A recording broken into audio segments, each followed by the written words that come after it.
Good morning, everybody. This is Hyperdiver 2 of Miss Walker Creations. First, I want to take a moment to thank you for clicking on this video. Today, we're about to take on something that many would say is cursed. We are going to be making macaroni and cheese dice. We are going to actually be using the noodles and the cheese powder in our mixture. As you can see here, I've got everything set up. I've got a cup of noodles that have already been prepped. All I did was cut them in half with a pair of little nippers here. I've got some cheese powder, and I've got my resin.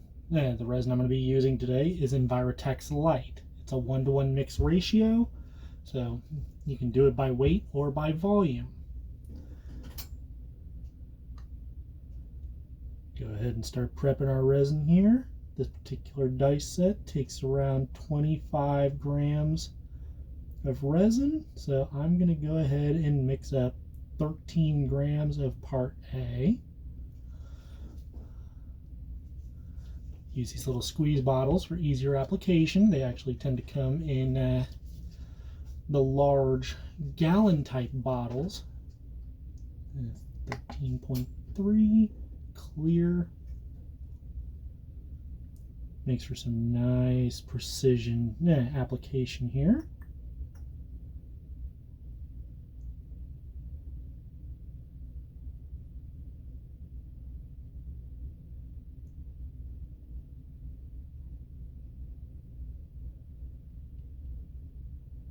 And there we go, 13.3. That's equal by weight.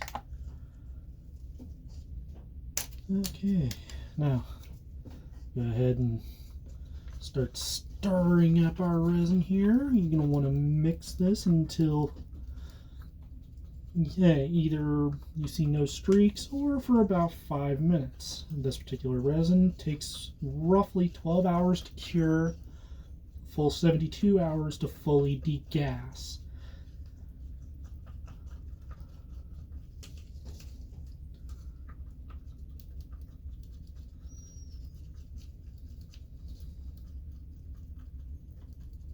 In case anyone is wondering, yes, I am working in a very well ventilated area.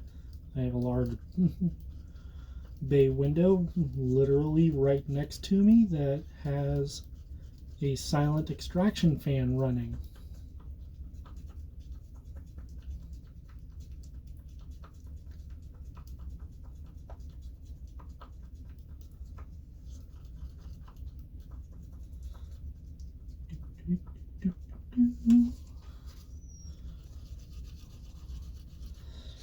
Make sure this is thoroughly mixed.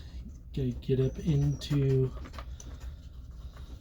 the bottom there, scrape the sides, leave nothing unmixed.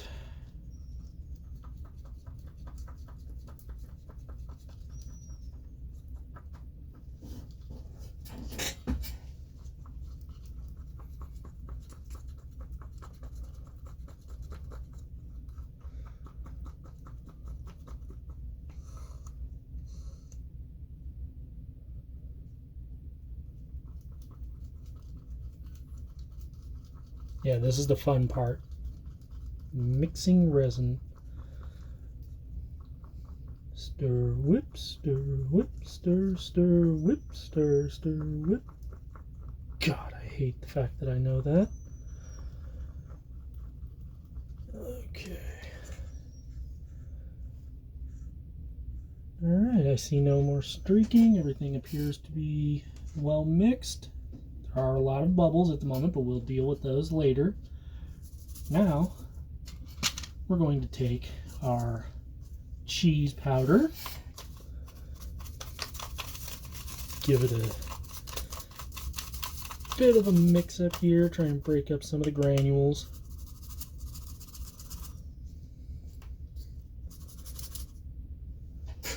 And into the resin it goes. Back to stirring. Now, in case anyone is curious, this is going to thicken this resin significantly. What this means is that it increases our chances of voids exponentially. So there's a very good chance that this may end up being a two-part pour.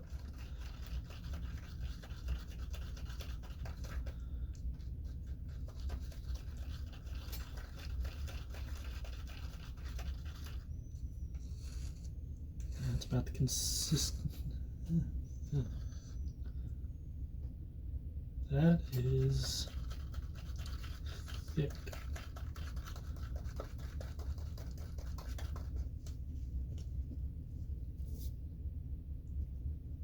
Give that a minute to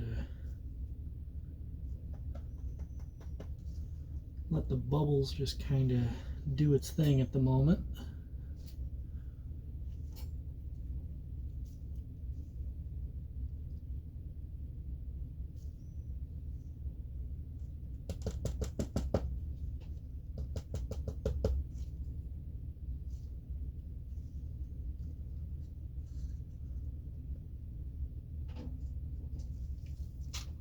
While that kind of rises and bubbles, what I'm going to go ahead and do is I'm going to start taking some of our prepped noodle here and into the mold.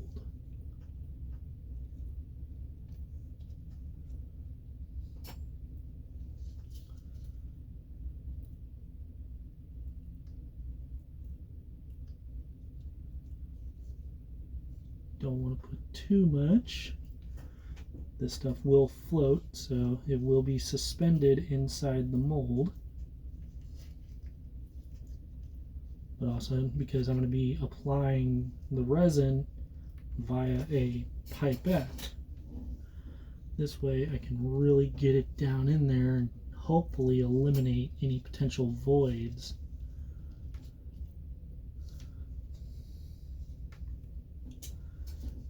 Tell sometimes the noodle just doesn't want to cooperate.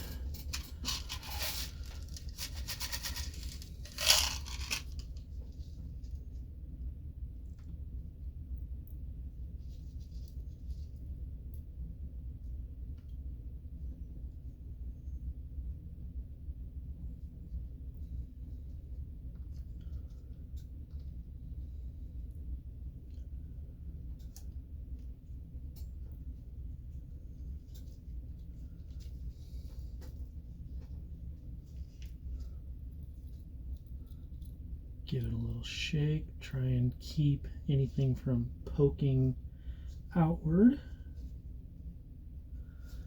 Last thing you want to do is create shelving or the conditions for shelving.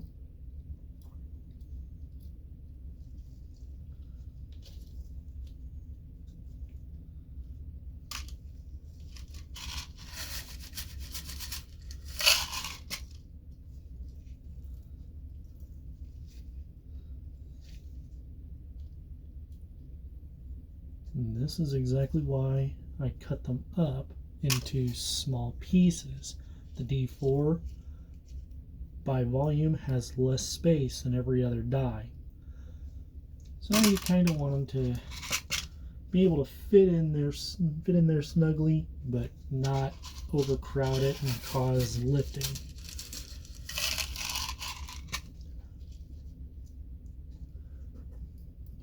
Few more in this one.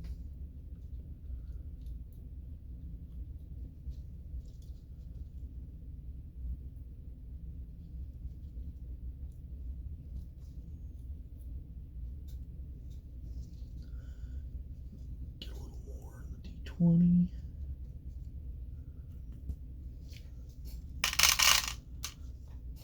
Okay. The resin appears to have cleared itself of bubbles, so I'm going to go ahead and use a pipette here. Get it down into the resin and begin attempting to extract it. Now this, like I said, this is actually surprisingly thick. So the pipette is going to have some difficulty extracting resin.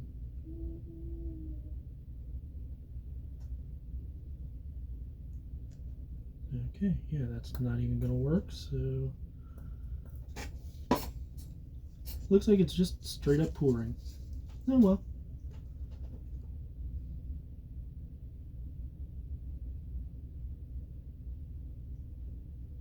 Just take it nice and slow. Let it get down in there. Let it just kind of work its way down.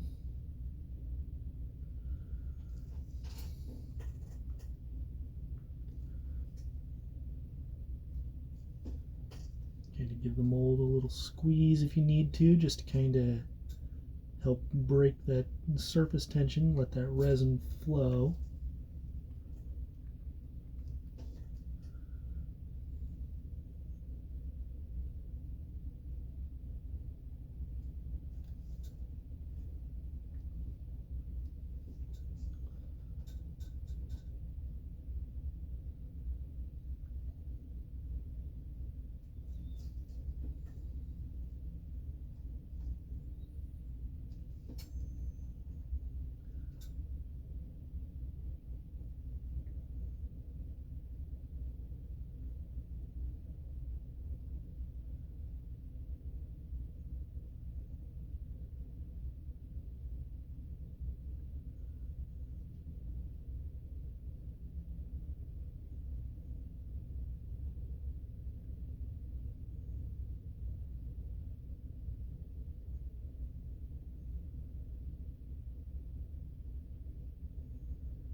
As we can see here, D20, some of the resin in it has flowed downward exactly as we needed.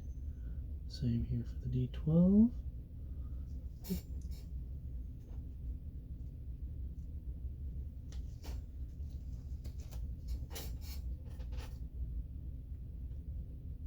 I like to keep stirring sticks on hand to help coerce the resin, keep it centered, allow it to kind of pool up and push it into the mold.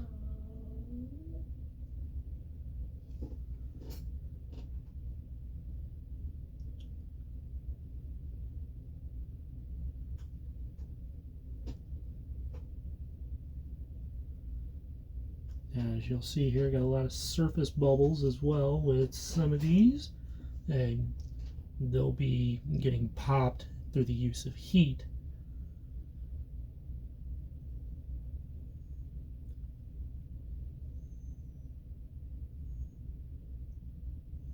Put you into T6.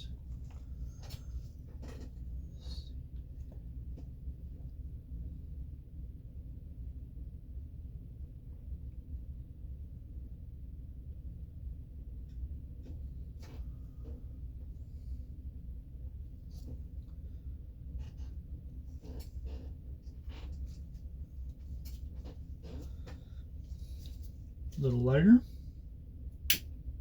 just to try and help things along.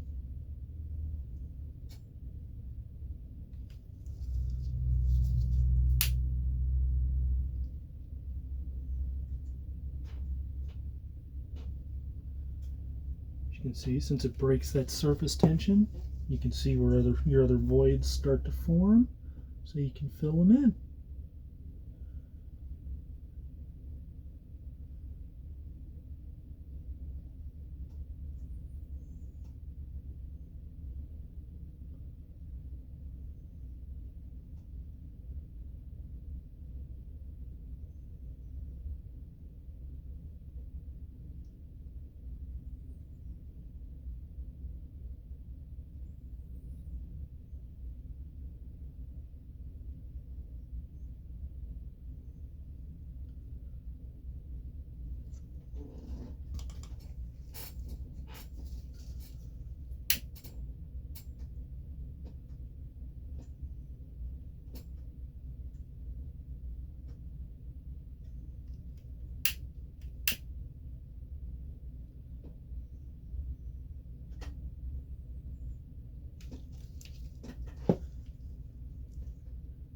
The D20 by volume actually uses more resin, so I'm actually not surprised that I keep getting more and more voids on this side.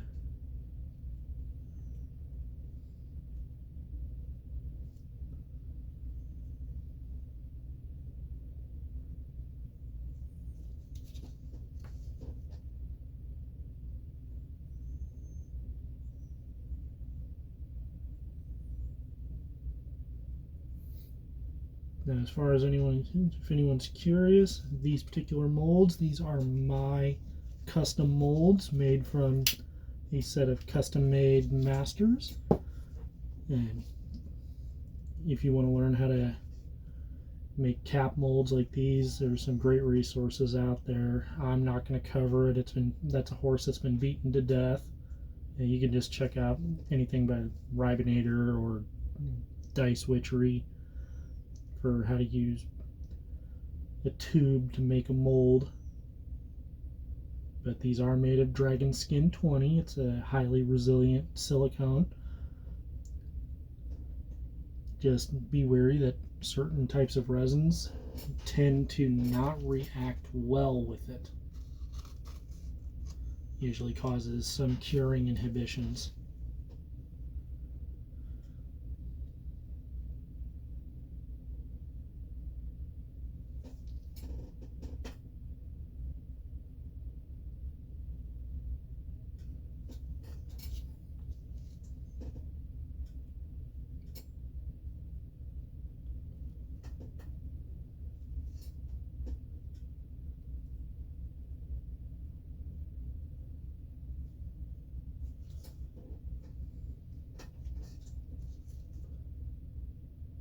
Get back down in there.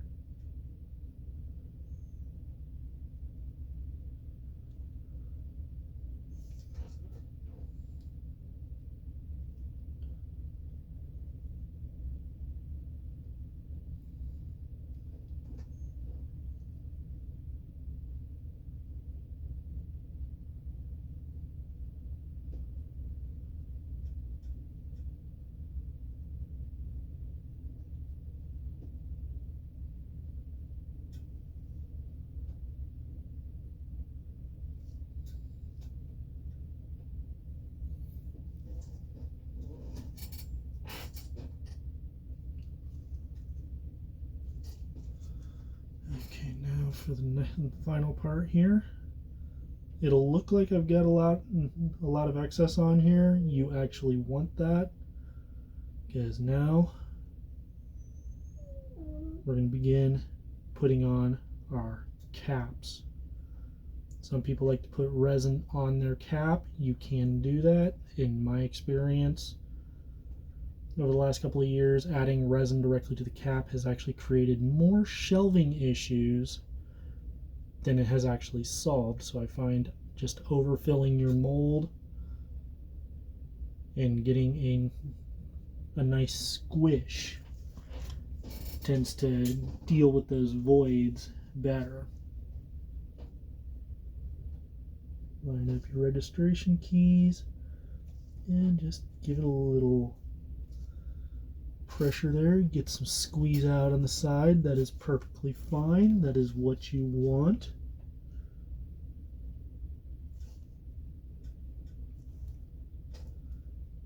This is going to help ensure that everything stays in place.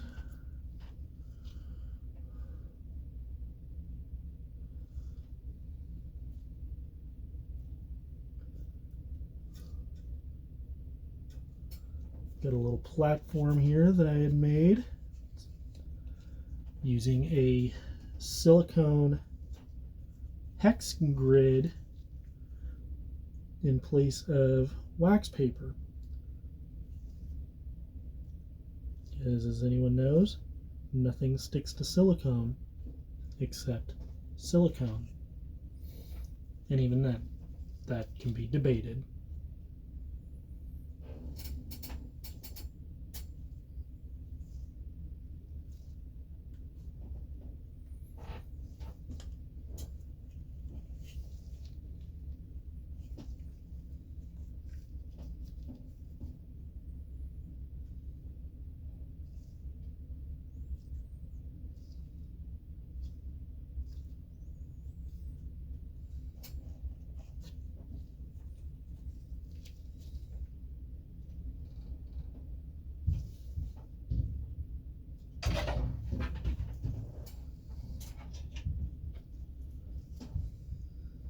Okay.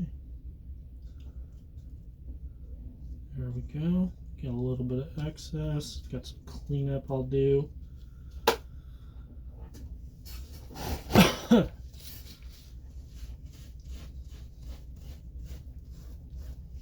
Always work on a silicone mat, but as it stands, they are now on the rack. I'm going to go ahead and get these into the pressure pot at around 40 psi for the next 12 hours. That will then allow me to remove the tops, remove any excess, and fill any voids if necessary. Until then, this is Hypergiver 2 of Mistwalker Creations. Peace.